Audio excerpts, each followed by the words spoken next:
ओम श्री परमात्मने नमः। ओम श्री परमात्मने नमः। ओम श्री परमात्मने नमः। मैं भगवान का हूं और भगवान ही मेरे हैं। मैं भगवान का हूं और भगवान ही मेरे हैं।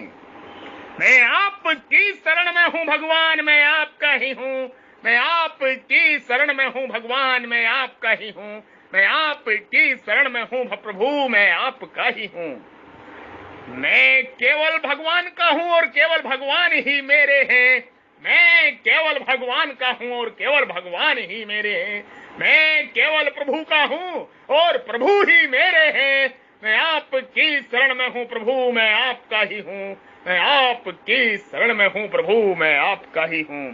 सत्य चित आनंदमय चिन्मय प्रभु की जय हो, जय हो, जय हो। सच्चिदानंदन प्रभु की जय हो, जय हो। सत्य चित आनंदमय सत्यम शिवम सुंदरम ओम तत्सत प्रभु की जय हो, जय हो, जय हो, जय हो। ओम श्री राम कृष्ण हरिहर शरणम। ओम श्री राम कृष्ण हरिहर शरणम। ओम श्री राम कृष्ण हरिहर शरणम। ओम श्री राम कृष्ण हरिहर नमः। ओम श्री राम कृष्ण हरिहर नमः। ओम श्री राम कृष्ण हरिहर नमः। आप सभी के हृदय रूपी मन मंदिर में विराजमान परब्रह्म परमेश्वर को प्रणाम, कृपा मेरा प्रणाम नमस्कार स्वीकार करो। जय श्री राम। उल्टा अर्थ लगाना क्या है?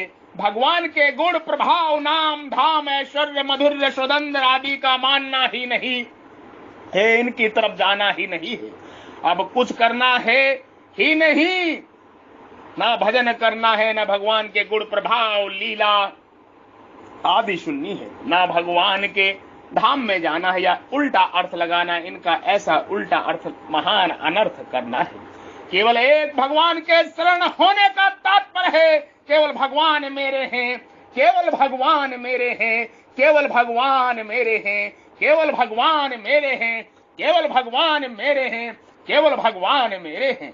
अब वे ऐश्वर्य संपन्न है तो बड़ी अच्छी बात है, और उनमें कुछ भी ऐश्वर्य नहीं है तो बड़ी अच्छी बात है। वे बड़े दयालु हैं तो बड़ी अच्छी बात है, और बड़े निष्ठुर कठोर हैं कि उनके समान दुनिया में कोई कठोर है ही नहीं तो बड़ी अच्छी बात है।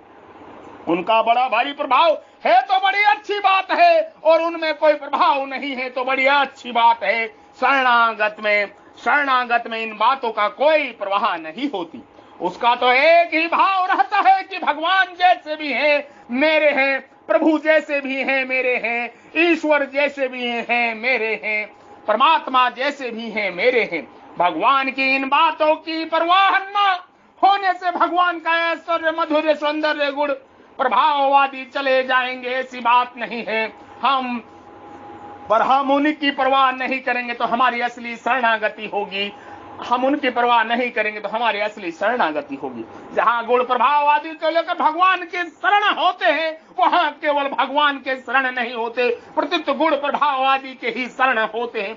जैसे कोई रुपए वाला आदमी का आदर करे तो वास्तव में वह आदर उस आदमी का नहीं, रुपए का है। किसी मिनिस्टर का कितना ही आदर किया जाए तो वह आदर उसका नहीं, मिनिस्ट्री पद का है, मिनिस्ट्री पद का है, मिनिस्ट्री पद का है। किसी बलवान व्यक्ति का आदर किया जाए तो वह उसके बल का आदर है, उसका खुद का आदर नहीं है। परंतु अगर कोई केवल व्यक्ति धनी आदि का आदर करे तो इसमें धनी का धन या मिनिस्ट्री का मिनिस्ट्री चली जाएगी, यह बात नहीं है।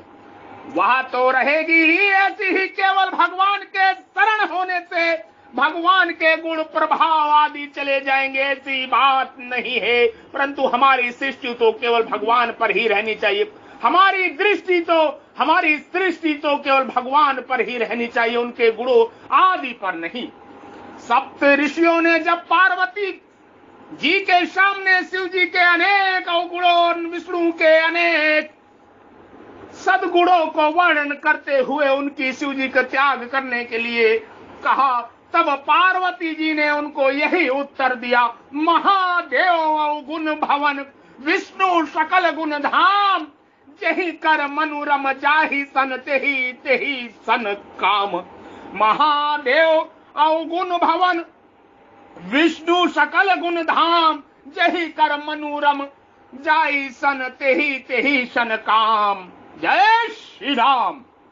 ऐसी ही बात गोपियों ने भी उद्धव जी से कही थी। उद्धव मन माने की बात, दाख छुहारा छड़ी अमृत फल, विष कीरा विष खात, जो चकोर को दे कपूर को तजी अंगारे अघात। मधुप करत घर कोरे काठ में बांधत कमल के बात, जो पतंग हित जान अपनो दीपक सो लपटात। सूरदास जाको मन जासो ताको सोई सुहात। भगवान के प्रभाव आदि की तरफ देखने वालों को, उससे प्रेम करने वालों को मुक्ति ऐश्वर्य आदि तो मिल सकता है, पर भगवान नहीं मिल सकते। भगवान के प्रभाव की तरफ ना देखने वाला भागवत प्रेमी भक्त ही भगवान को पा सकता है। इतना ही नहीं, वह प्रेमी भक्त भगवान को बांध भी सकता है, उनकी बिक्री भी कर सकता है। भगवान देखते हैं कि वह प्रेम से प्रेम करता है, मेरे से प्रेम करता है, मेरे प्रभाव को तरफ देखता तक नहीं, तो भगवान के मन में उसका बड़ा आदर होता है। प्रभाव की तरफ देखना यह सिद्ध करता है कि हमारे में कुछ पाने की कामना है, हमारे मन में उस कामना वाले पदार्थ का आदर है। जब तक हमारे मन में कामना है तब तक हम प्रभाव को देखते हैं। अगर हमारे मन में कोई कामना ना रहे तो भगवान के प्रभाव ऐश्वर्य की तरफ हमारी दृष्टि नहीं जाएगी। केवल भगवान की तरफ दृष्टि होगी तो हम भगवान के शरण हो जाएंगे, भगवान के अपने हो जाएंगे। पूतना राक्षसी ने जहर लगाकर स्तन मुख में दिया तो उसको भगवान ने माता की गति दे दी, अर्थात जो मुक्ति यशोदा मैया को मिले वह मुक्ति पूतना को मिल गई। जो मुख में जहर देती है उसे तो भगवान ने मुक्ति दे दी। अब जो रोजाना दूध पिलाती उस मैया को भगवान क्या दें? तो अनंत जीवों को मुक्ति देने वाले भगवान मैया के अधीन हो गए, उन्हें अपने आप को ही दे दिया। मैया के इतने वशीभूत हो गए कि मैया छड़ी दिखाती है तो वे डर कर रोने लग जाते हैं, कारण कि मैया की भगवान के प्रभाव ऐश्वर्य की तरफ दृष्टि ही नहीं है। इस प्रकार जो भगवान से मुक्ति चाहता है उसे भगवान मुक्ति दे देते हैं, पर जो कुछ भी नहीं चाहता उसे भगवान अपने आप को दे देते हैं, प्रभु अपने आप को दे देते हैं। ओम श्री राम कृष्ण हरि हर शरणम, ओम श्री राम कृष्ण हरि हर शरणम, ओम श्री राम कृष्ण हरि हर शरणम। सर्वभाव से भगवान के शरण होने का रहस्य यह है कि हमारा शरीर अच्छा है, इंद्रिया वश में है, मन शुद्ध निर्मल है, बुद्धि से हम ठीक जानते, हम पढ़े लिखे हैं, हम यशस्वी हैं, हमारा संसार में मान है, इस पर हम भी कुछ हैं, ऐसा मानकर भगवान के शरण होना शरणागति।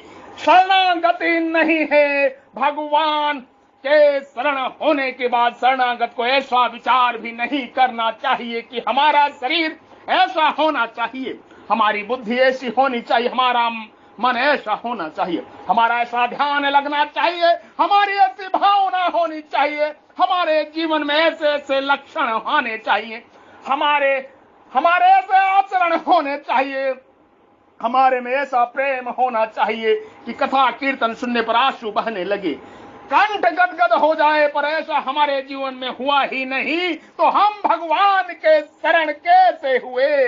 आदि आदि ये बातें अनन्य शरणागति की कसौटी नहीं है, ये बातें अनन्य शरणागति की कसौटी नहीं है। जो अनन्य शरण हो जाता है वह यह देखता ही नहीं कि शरीर बीमार है कि स्वस्थ है, मन चंचल है या स्थिर है, बुद्धि में जानकारी है या अनजानापन है, अपने में मूर्खता है कि विद्वता है, योग्यता है कि अयोग्यता है आदि, इन सब की तरफ स्वप्न में भी नहीं देखता, क्योंकि उसकी दृष्टि में ये सब चीजें कूड़ा करकट हैं जिन्होंने अपने साथ नहीं लेना। यदि इन चीजों की तरफ देखेगा तो अभिमान ही बढ़ेगा कि मैं भगवान का शरणागत भक्त हूं, अथवा निराश होना पड़ेगा कि मैं भगवान के शरण तो हो गया पर भक्तों के गुण गीता 12वें अध्याय का 13वें 19वें श्लोक तक तो मेरे में आए ही नहीं। तात्पर्य यह हुआ कि अगर अपने में भक्तों के गुण दिखाई देंगे तो उनका अभिमान हो जाएगा, और अगर नहीं दिखाई देंगे तो निराश हो जाएगी। इसलिए यही अच्छी है कि भगवान के शरण होने के बाद इन गुणों की तरफ भूल कर भी नहीं देखें। इसका यह उल्टा अर्थ ना लगा लें कि हम चाहे वेर विरोध करें, चाहे देश करें, चाहे ममता करें, चाहे कुछ करें, यह अर्थ बिल्कुल नहीं है। तात्पर्य है कि गुणों की तरफ ख्याल ही रखना नहीं, ख्याल ही नहीं होना चाहिए। भगवान के शरण होने वाले भक्त में ये सब के सब अपने आप ही आएंगे, पर इनके आने से उसको कोई मतलब नहीं रखना चाहिए। अपने में ऐसी कसौटी नहीं लगानी चाहिए कि अपने में ये गुण या लक्षण है या नहीं। सच्चा शरणागत भक्त तो भगवान के गुणों की तरफ भी नहीं देखता, अपने गुणों की तरफ भी नहीं देखता। वह भगवान के ऊंचे ऊंचे प्रेमियों की तरफ भी नहीं देखा कि ऊंचे प्रेमी ऐसे होते हैं, तत्वों को जानने वाले जीवन मुक्त ऐसे होते हैं। प्राय लोग ऐसी कसौटी लगाते हैं कि यह भगवान का भजन करता है तो बीमार कैसे हो गया, भगवान भक्त हो गया तो उसे बुखार क्यों आ गया, उस पर दुख क्यों आ गया, उसका बेटा क्यों मर गया, उसका धन क्यों चला गया, उसका संसार में अपयश क्यों हो गया, उसका निरादर क्यों हो गया, आदि आदि ऐसी कसौटी लगाना बिल्कुल फालतू की बात है, बड़े नीचे दर्जे की बात है। ऐसे लगाने, ऐसे लोगों को क्या समझाएं? वे सत्संग नजदीक ही नहीं आए, इसलिए उनको इस बात का पता ही नहीं है कि भक्ति क्या होती है, भक्ति क्या होती है, शरणागति क्या होती है। वे इन बातों को समझ ही नहीं सकते। परंतु इसका अर्थ यह भी नहीं है कि भगवान का भक्त दरिद्र होता ही है, इसका संसार में अपनापन होता ही है, उसकी निंदा होती ही है। शरणागत भक्त को तो निंदा, प्रशंसा, रोग निरोग अवस्था आदि में कोई मतलब नहीं होता। उनकी तरफ वह देखता ही नहीं, वह यही देखता है कि मैं हूं और भगवान है, मैं हूं और भगवान है। बस अब संसार में क्या है क्या नहीं है, त्रिलोकी में क्या है क्या नहीं है, प्रभु ऐसे हैं, वे उत्पत्ति स्थिति और प्रलय के करने वाले हैं। इन बातों की तरफ उसकी दृष्टि जाती ही नहीं, इन बातों की तरफ उसकी दृष्टि जाती ही नहीं, इन बातों की तरफ उसकी दृष्टि जाती ही नहीं। मैं आपकी शरण में हूं प्रभु, मैं आपका ही हूं, मैं आपकी शरण में हूं प्रभु, मैं आपका ही हूं। मेरे प्रियतम श्री कृष्ण असुंदर हो या सुंदर शिरोमणि हो, गुणहीन हो या गुणियों में श्रेष्ठ हो, मेरे प्रति देश रखते हो या करुणा सिंधु रूप में कृपा करते हो, वे चाहे जैसा हो मेरी तो वे ही एकमात्र गति है। वे चाहे मुझे हृदय से लगाकर हर्षित करें या चरणों में लिपटे हुए मुझे पैरों तले रोन डालें अथवा दर्शन न देकर ममाहत ही करें, वे परम स्वतंत्र श्री कृष्ण जैसे चाहे वैसा करें, मेरे तो वे ही प्राणनाथ हैं, दूसरा कोई नहीं है। अहो इस पापनी पूतना को जिन्हें मार डालने की इच्छा से अपने स्तनों पर लगाया हुआ कालकूट विष पिलाकर भी वह गति प्राप्त की जो धात्री को मिलनी चाहिए, उनके अलावा और कौन दयाली हो जिसकी शरण में जाएं। गई मारन पूतना कूच कालकूट लगाई, मातु की गति दही दई ताही कृपालु जादव व राई। जय जय श्या राम। मैं प्रभु का हूं और प्रभु ही मेरे हैं, मैं आपकी शरण में हूं प्रभु, मैं आपका ही हूं, मैं केवल प्रभु का हूं और प्रभु ही मेरे हैं। ओम श्री परमात्मने नमः, ओम श्री परमात्मने नमः। ओम श्री राम कृष्ण हरि हर शरणम, ओम श्री राम कृष्ण हरि हर शरणम। सभी रूपों में वही वसुदेव हरि हैं, सभी रूपों में वही धनुर्धारी राम हैं, नाम अनंत हैं, स्वरूप एक ही है, वही राम, वही कृष्ण, वही शिव, वही सती। जय जय श्री राम।